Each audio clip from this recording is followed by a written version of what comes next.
Assalamualaikum warahmatullahi wabarakatuh. Anak-anak, untuk pembahasan kali ini kita akan membahas pembelahan sel mitosis dan meiosis kelas 9 di semester ganjil.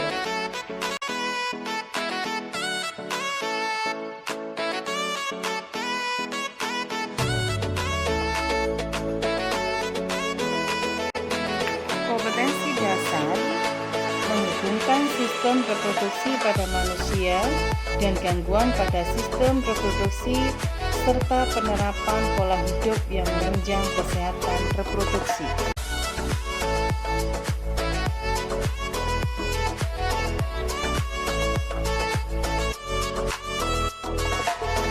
Tujuan pembelajaran dengan membaca materi pembelahan sel mitosis dan meiosis diharapkan siswa mampu 1. Menjelaskan proses pembelahan mitosis dan meiosis. 2.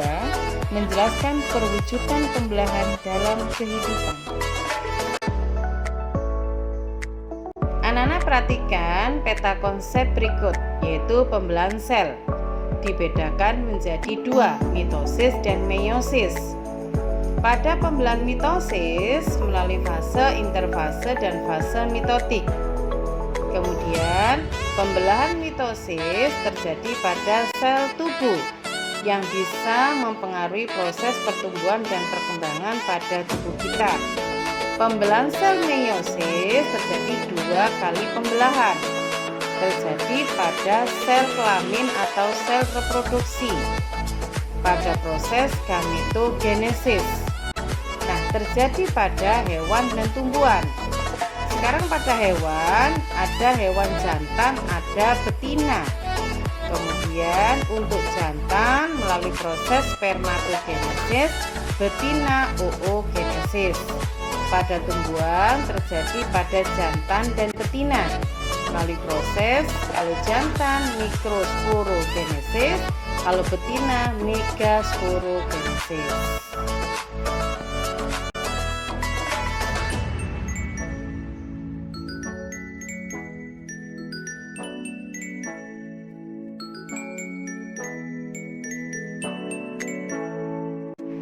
Anak-anak perhatikan, kalian sudah memperhatikan peta konsep yang Ibu sajikan tadi.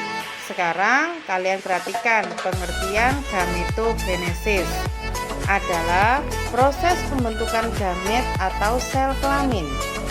Pada manusia atau hewan terjadi pada jantan dan betina. Untuk jantan, proses pembentukan sel kelamin dinamakan spermatogenesis. Untuk betina, proses pembentukan sel kelaminnya dinamakan oogenesis. Sekarang kalian lihat perbedaan antara spermatogenesis dan oogenesis. Untuk spermatogenesis, 1. Proses produksi dan pematangan sel sperma terjadi pada reproduksi laki-laki. 2. Terjadi di dalam testis pria saat hormon testosteron meningkat dalam tubuh laki-laki. 3. Terjadi pada masa pubertas. 4. Menghasilkan gamet motil yang memiliki kemampuan untuk bergerak dengan sendirinya. Sperma memiliki ekor yang memungkinkannya untuk bergerak hingga sampai ke sel telur. 5.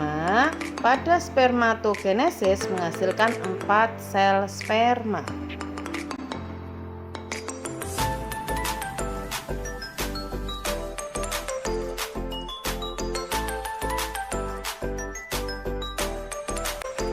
Anak-anak perhatikan sekarang oogenesis. 1. Proses produksi dan pematangan sel telur di dalam reproduksi wanita. 2. Dimulai dari dalam kandungan usia 7 minggu. Kemudian terhenti, terjadi lagi saat wanita mengalami masa pubertas. 3.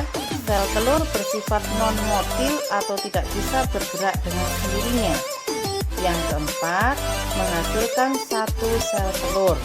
Jadi, walaupun sel sperma yang menuju ke sel telur itu banyak, yang bisa dibuahi hanya 1 sel telur.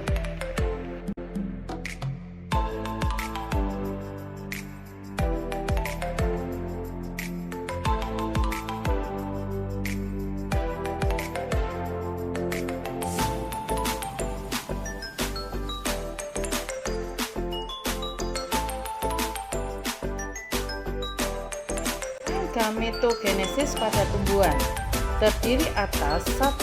Mikrosporogenesis, yaitu proses berkembangnya sporanium menjadi sel kelamin jantan, disebut dengan mikrospora atau serbuk sari. Mikrosporogenesis menghasilkan 4 sel anak haploid yang semuanya menjadi sel kelamin jantan atau serbuk sari.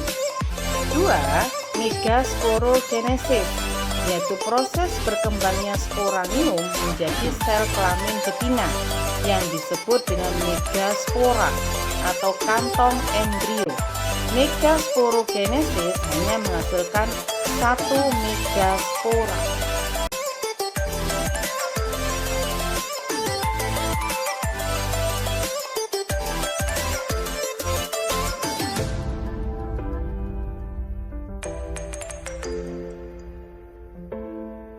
Ini kalian perhatikan pengertian dari pembelahan sel mitosis dan meiosis.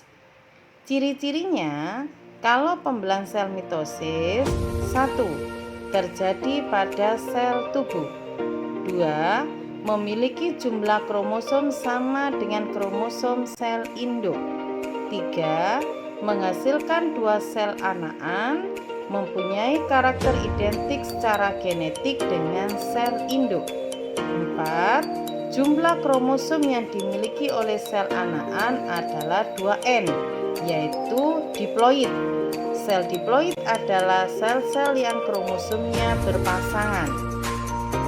5. Fase pembelahan mitosis adalah profase, metafase, anafase, dan telofase. Kromosom adalah materi genetik yang berperan dalam pewarisan sifat.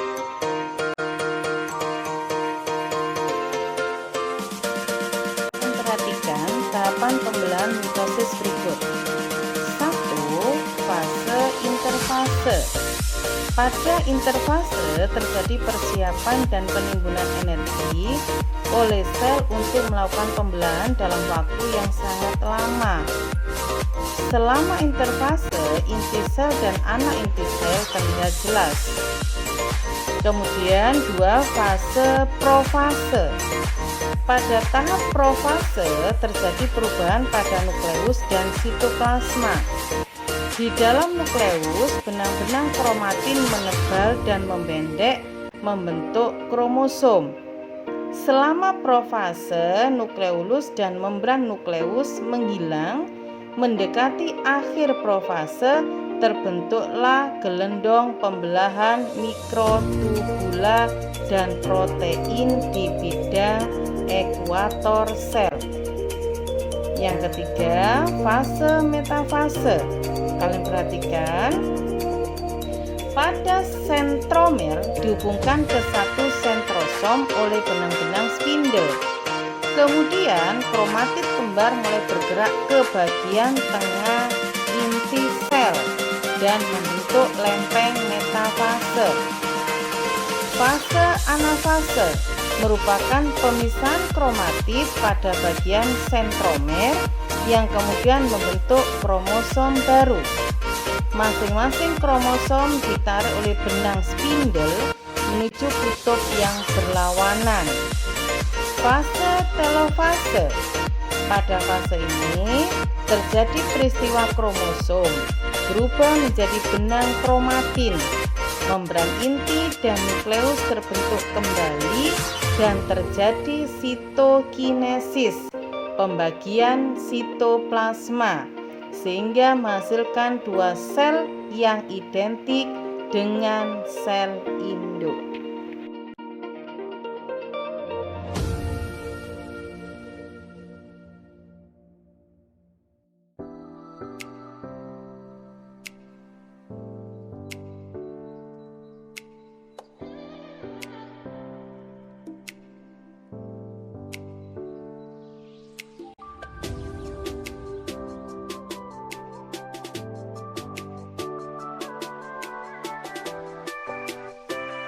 Kalian perhatikan ciri-ciri pembelahan meiosis adalah 1. Terjadi pada organ kelamin. 2. berfungsi untuk menghasilkan sel telur dan sel sperma. 3. Menghasilkan 4 sel anakan yang masing-masing sel memiliki separuh dari jumlah kromosom sel induk. 4.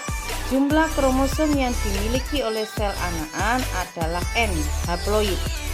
5. Fase pembelahan sel berlangsung dalam 2 tingkat. 1. Pembelahan meiosis 1, profase 1, metafase 1, anafase 1, dan telofase 1. 2. Pembelahan meiosis 2, profase 2, metafase 2, anafase 2, dan telofase 2.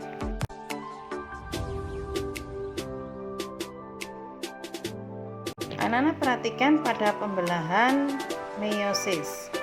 Di situ ada profase 1. Pada profase 1, membran inti mulai rusak dan menjadi bagian kecil. Kemudian terbentuklah gelendong pembelahan. Setelah itu, benang kromatin memadat menjadi kromosom dan akhirnya kromosom homolog berpasangan. Masuk ke metafase 1. Pada tahapan ini, kromosom homolog tersusun rapi di bagian ekuator yang tersusun di atas lempeng metafase. Kemudian anafase 1. Kalian perhatikan, pada tahap ini kromosom homolog akan berpisah menuju kutub yang saling berlawanan akibat tarikan dan benang gelendong. Kemudian telofase 1. Pada tahap ini, membran inti mulai terbentuk kembali atau disebut juga dengan proses sitokinesis, yaitu kondisi saat sitoplasma dari satu eukariotik sel membelah menjadi 2 sel anakan. Kemudian kalian perhatikan di situ ada meiosis 2. Pada meiosis 2 di situ ada profase 2. Tahapan pembelahan meiosis 2 yang pertama adalah profase 2. Dalam tahapan ini, sentrosom membelah menjadi 2 sentriol yang akan bergerak ke kutub sel yang berlawanan. Kromatid pun selanjutnya mulai bergerak ke bidang pembelahan. Kemudian metafase 2. Dalam tahapan metafase 2, kromosom berjejer rapi pada bidang pembelahan. Setelah itu, ujung lainnya ke arah yang berlawanan. Selanjutnya ke anafase 2. Pada anafase 2, kromatid terpisah dan bergerak ke kutub-kutub yang berlawanan. Kromatid yang sudah berpisah ini pun resmi disebut sebagai kromosom. Selanjutnya telofase 2. Pada telofase 2 ini adalah tahap akhir dari semua proses yang terjadi. Pada tahap ini, nukleus mulai terbentuk, membran inti mulai terlihat. Kemudian kembali menjadi proses sitokinesis. Normalnya di proses akhir ini akan ada 4 sel anak yang terbentuk.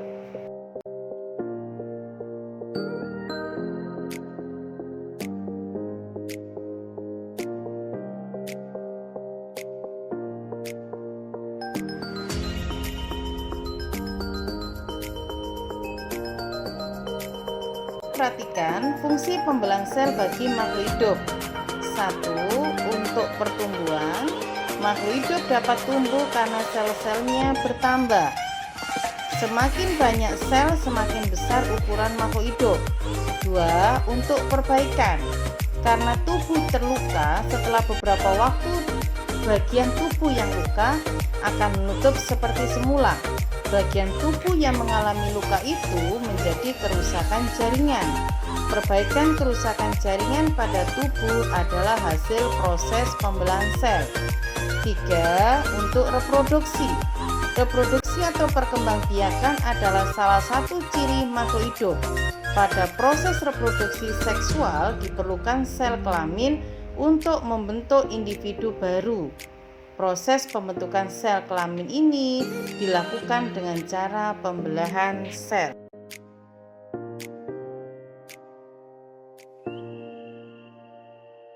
Demikian anak-anak penjelasan tentang pembelahan sel mitosis dan meiosis.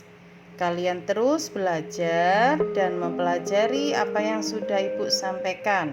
Terima kasih. Wassalamualaikum warahmatullahi wabarakatuh.